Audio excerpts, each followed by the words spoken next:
It's a new day and abundance is here. My name is Bisola Miriam and this is Clarity in Seconds. And today I wish to share with you very quickly some of the things that I learned in the past week. So one of the things that I learned is in the past week, in the past month, and specifically in the month of May, which was the month that I launched my book, How to Kill Your Spouse. And so the very first thing I learned is intuition is never wrong. You know, a lot of times we just want to have all figured out before we get started or before we get things done. One thing that I've learned is you don't need to be able to, you don't need to know how it's going to work when you're starting out. I mean, you don't need to understand how the whole process will be when you're starting out. You just need to trust yourself to start, because as you go along, the things you will need to do, they will begin to you will begin to understand how to get how the results would look like, or how to get the result. So basically, you don't need to know how it would work until you get started. The other thing is problems take care of themselves. Okay, a lot of times it still relates. So the second point is related to the first point. When we're starting out or trying to do certain things, we feel we're so, we're so very conscious of how would it look like, what will be the result, how will I figure this out. One thing you need to also understand is problems have a way of taking care of themselves. If you start and you're not able to figure it out just yet, the more you keep doing it, as you continue, as you persist, as you keep moving on, you will begin to understand how the whole thing would work along the line. But that clarity, that understanding, you will never get until you start out. That clarity you will never what? You will never get until you begin. And when I say begin, you must trust yourself to begin. I mean, take for example, when I was working on my book launch and, getting a venue, getting vendor, sorting things out, it was really challenging.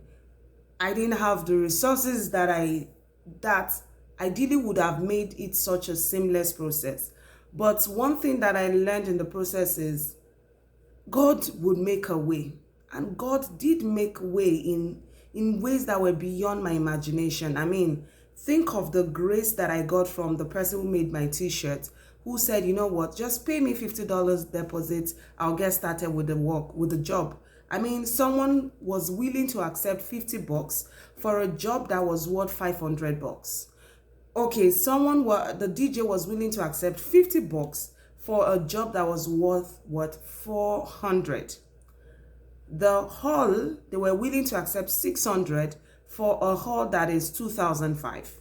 And so because I got those favors when I was getting started, I realized that I did not need $10,000 or more to get things done, because actually I did spend over $5,000 to get everything done. But when I was starting, I did not need more than $700 to put certain things in place. And I could afford that because at least I still earn here. So why am I sharing this with you? I'm basically sharing all of this so that you understand that a lot of times what you really need is not all the answers. You need you to trust God in you to reveal to you what you need to do along the line. And the other thing I want to share with you is, if it is not coming, it wasn't meant to be. I mean, I'm not teaching you to not make efforts, but as you make efforts on your goals, on your plans, you will realize that some things are falling in line and certain things are not falling in line. I just want you to know that if it is not coming, it simply means that it wasn't meant to be. If it is not coming, it simply means it wasn't meant to be. Meaning, if something that you're pushing and working on, you're not getting the results, just understand that maybe it's not time yet. Maybe you just need to wait a little more. Maybe you just need to be a little more patient. Or maybe you should actually let go of that and face other things. So during the period when I was planning for my book launch, I wanted to do a dance with a group of people. And the plan was for me to do an inclusion dance with two friends. But for some reasons, the other guy had, wasn't able to participate because he had a sick grandfather. So he could not even come for my book launch. The other guy who could learn the dance, for some reason, I could not get myself together to be able to meet with him so we could learn the dance together. So I ended up doing the dance by myself. And it was after I got to it was on the day of the event that I realized that, wait a minute, I didn't need to do this dance with these people, because the dance that I was going to do was basically something that has to do with my experience, what I've suffered from my ex-partner, and mainly the dance was just me, was supposed to be about me. I didn't need those people in the dance as I thought.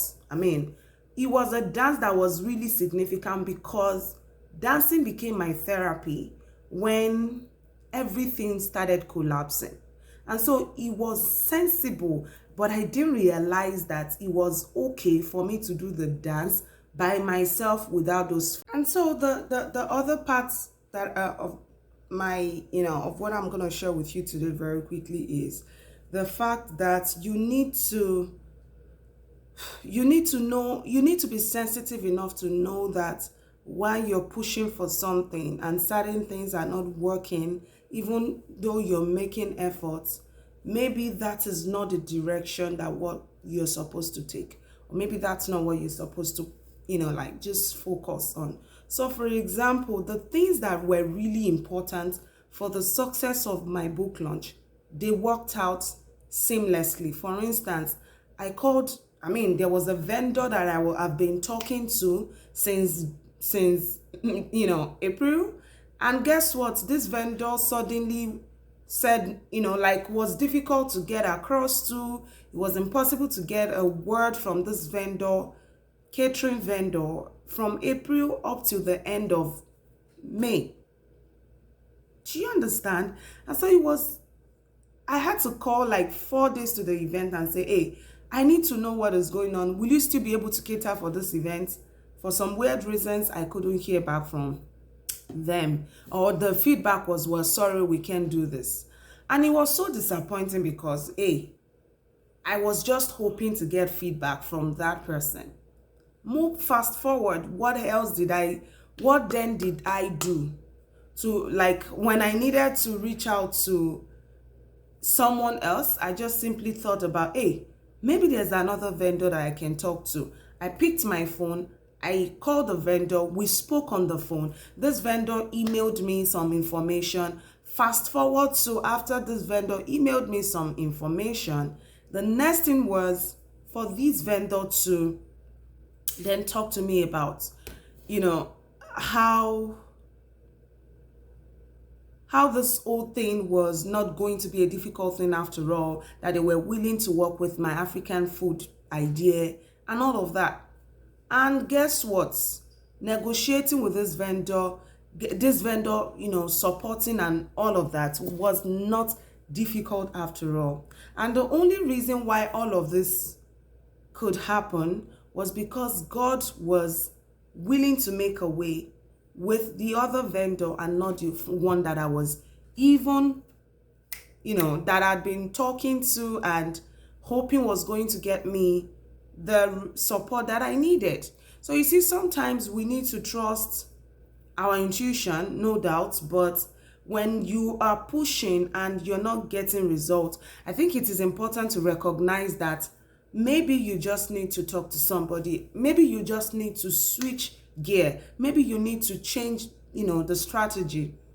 And today, I just wanted to share with you my lessons from the past month of May, which was the month that I launched my book. I'll do another video that I would also put in the comment section if you want to watch in specific detail how I actually planned my book launch and how I was able to plan a successful book launch. So just follow the link after this video to in the comment section to be able to watch exactly the steps I took to plan a successful book launch in America. I hope you watch it. Bye.